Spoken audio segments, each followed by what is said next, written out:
picture you're about to see deals with the problem of self-destruction. Its purpose was to enable people to better understand the nature of this strange, tragic act. We should not be able to diminish this great human affliction until more people do understand it and appreciate its seriousness.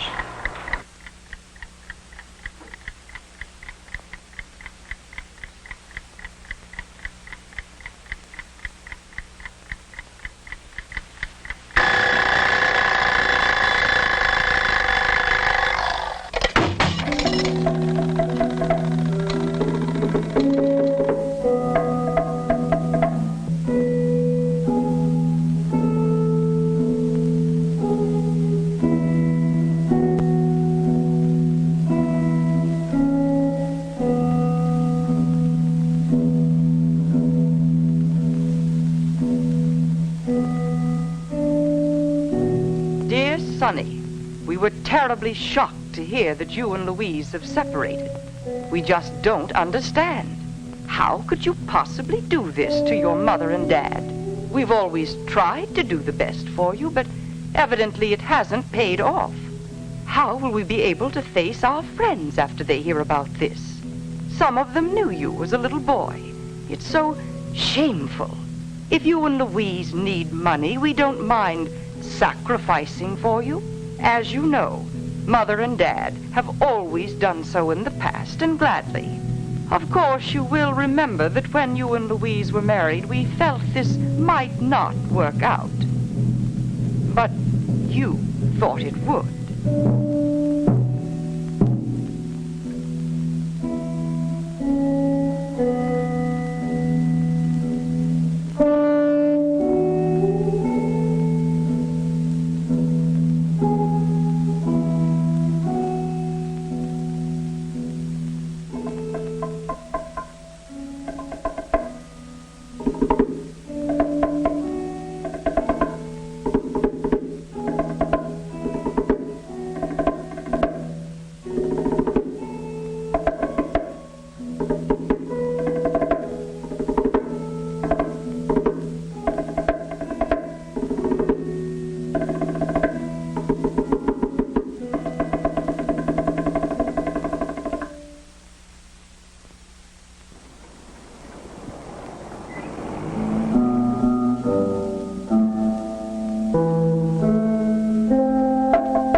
Charlie, why don't you shut down your station here a while?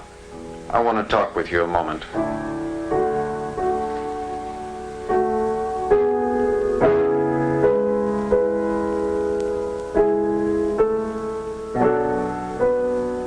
Mr. Hendricks, Charlie isn't feeling very well today. I suggest that he see a doctor right away. Okay, Eddie. Sounds like a good idea to me. I don't know what's been the matter with me. Sure, I'll see a doctor. Mr. Fireman, you're in good physical shape. Your stomach's growling a little bit. I guess you didn't have breakfast this morning, but a good lunch will cure that. I know you're upset by your wife's leaving. Anybody would be. But we all have our problems. You've got to pull yourself together, and this will all work out all right.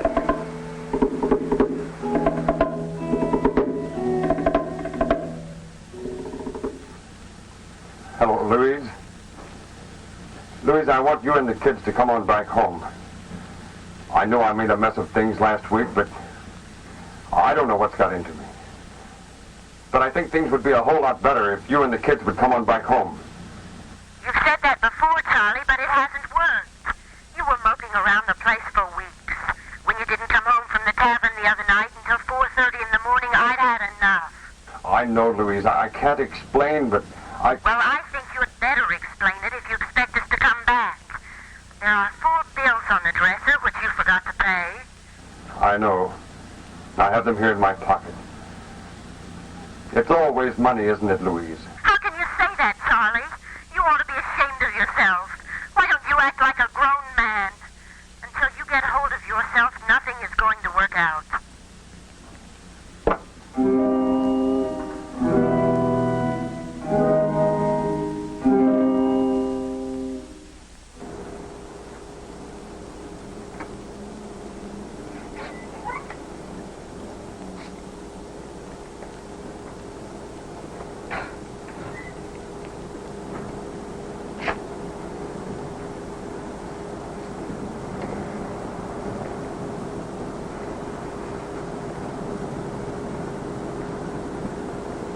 Feel all right, mister?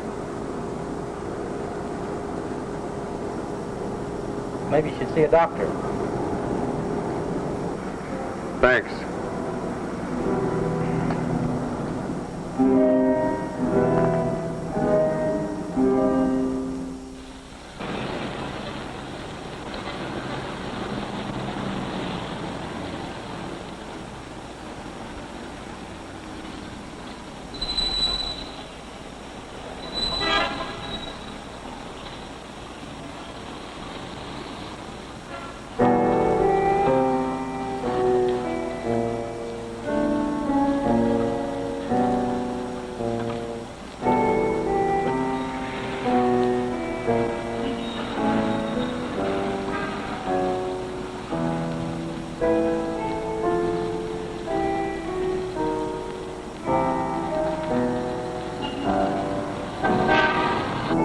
Going up.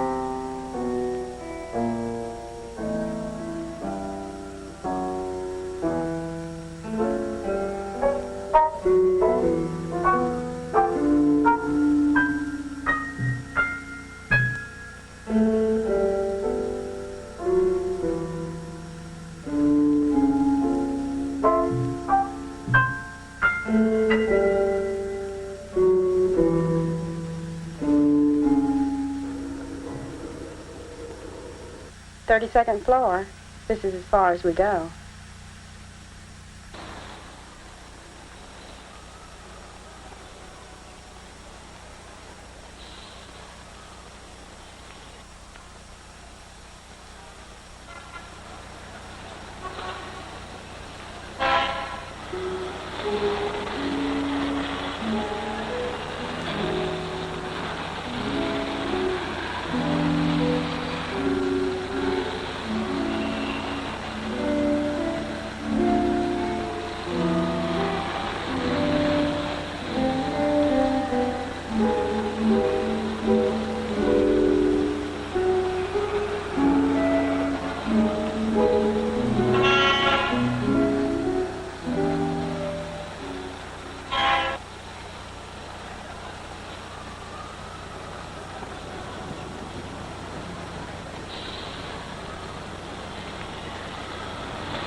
The drama we've just seen shows a man heading for self-destruction. How can we understand his behavior? Well, first, it seems to me that we have to react to this experience. I think it was an extremely moving thing, personally. Do you think this type of thing can really happen? There's no question that it happens every day. And probably happens more often than we know. While this was the depiction of an individual case, we know that the statistics on suicide, such as they are minimum statistics. This happens too often. Are families aware of this? Yes, families are aware of it. They know that suicide happens, but far too often they're not aware of it until it's too late, until they're left with the grief and confusion and the guilt. After there's not anything else they can do, it's already happened. Suppose we look at some of the scenes in the film we've just seen and discuss this further.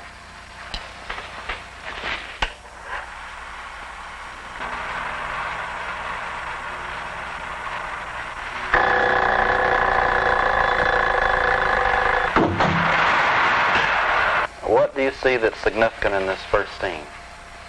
Well, I think several things impress me. First of all, it's fairly obvious that he has insomnia. He's been up all this night.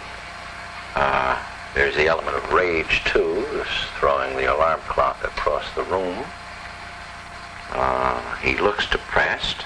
I think the thing that would come to mind that I would want to add to that is that depression, although we see signs of it here, is not the only avenue to suicide. Do you think that this man's wife would notice that there's something very special about him on seeing him this way if she were there? Well, the wife, just like the other people who will see this man in his life on this particular day, are people who may have something to compare it with from having known him previously, which perhaps his wife could do or perhaps his boss could do. Other people who see him in just little bits of his life, like the policeman or the elevator operator or the doctor, only have a chance to see what he presents at that any given moment. Very well, let's see some more of the story.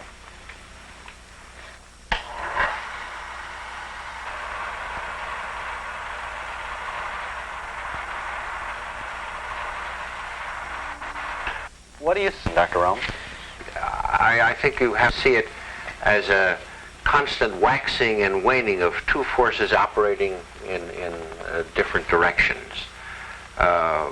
In the one instance, there's the preoccupation with suicide. Are you saying that he feels two ways about actually doing it, and that part of him is trying to come back? At this point, we use this technical term of ambivalence. That is, valence meaning moving toward something, and ambi meaning both. Namely, he moves toward two things. So that in practically every suicidal case, we see individuals who, at the same time that they're moving toward self-destruction, making plans, executing acts, and so on, at this very same time, they are reaching out with rescues of fantasy, making cries for help, some kind of almost unconscious preparations for the interruption of this act, and they're doing both at the same time. All the feelings that the person has just before he dies, and this comes out in many suicide notes, are not feelings of anger and death and destruction and murderous feelings. Some of them are actually warm, positive feelings, and that maybe there is a time just before the person does destroy himself when we can make use of his positive reaching out. Let's go to some scenes showing him with people.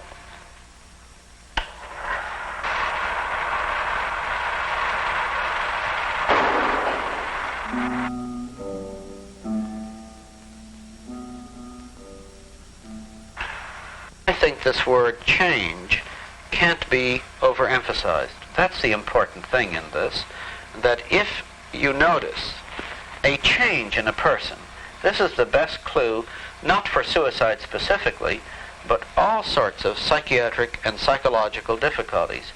If old Henry isn't how he used to be, or Sweet Betty seems different, or whatever, and if this occurs to you, I think this is a thing which ought to alert one. There's another point, too. In this instance, we see merely one kind of person as an example of the type of people to whom persons in trouble are referred. This is a physician in this instance, but it might just as well be a minister, a lawyer, a supervisor in a shop, for example, some neighbor, someone else. There are a whole variety of persons who characteristically are people who are in receipt of requests from people in trouble. How common is the problem of suicide? Well, to answer this question, I think we have to say more than figures and statistics. But to mention the known statistics, the reported statistics for a moment, we can say something like this, that suicide ranks among the first 10 in the causes of death among adults. In some states of our country, it's as high as the 6th leading cause of death. In some age groups, specifically from 15 to 25, it's the 3rd leading cause of death. Although in part this is an artifact because the other causes of death are not operating then. Certain occupational groups, like peacetime service, college students, it's the 3rd leading cause of death according to reports. That is, no other kind of death, imagine, by cancer or heart or accident or whatever, leaves such an ugly backwash of emotional material as a suicidal death. I think if one were to put this in a sentence, what the suicidal death does is insist that the survivors obsess about suicide for the rest of their lives.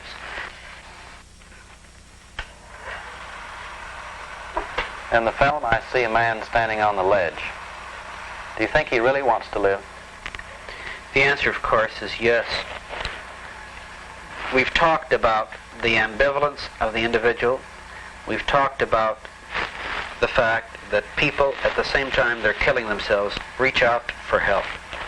So that if we say no to this question, then we write off people unnecessarily. Further, this whole situation and what has happened to this person raises the question which is really implicit in this presentation.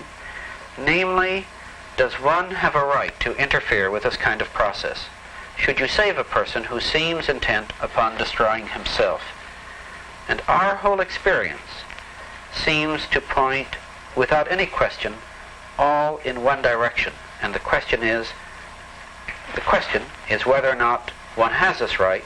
The answer is one has this obligation. What are some of the things that can be done? Well, I think there are several things that can be done, but it immediately brings into mind on a prophylactic level the involvement of the family in some kind of an appreciation of what it is that's going on among family members by the family. I think it also involves the need for examining physicians to constantly keep themselves attuned to this as a possibility. I guess as a social worker, one of the things that would be bound to impress me most would be the thought of how people are really interrelated with each other. It's often been said that suicides can hardly ever take place if people are truly in communication with each other. My interest in the problem of suicide is but one facet of an interest in what seems to me to be a larger, more encompassing problem. We've touched on it earlier. It has to do with the meaning of death. Death in the very largest sense. For the citizen seeing this film as we've seen it asks himself the question, what can I do about this? Well, the one thing he can do is to break down the taboos that we've had up to now about talking about death, and to recognize that although death is an intensely personal matter, it has enormously ramified social implications. I reflected as I saw this, as I do when I see or hear about any suicide case, really what great challenges and what enormous opportunities there were to learn about human beings, their functioning, to extend our clinical skills and our scientific knowledge by thinking about the suicidal phenomena? I believe that we have not been able to cover all of the various topics that relate to the problem of suicide. But perhaps this film and our discussion of the story that was told can serve as a springboard for more meaningful discussion where groups spend the time to view this film and think about the nature of the problem.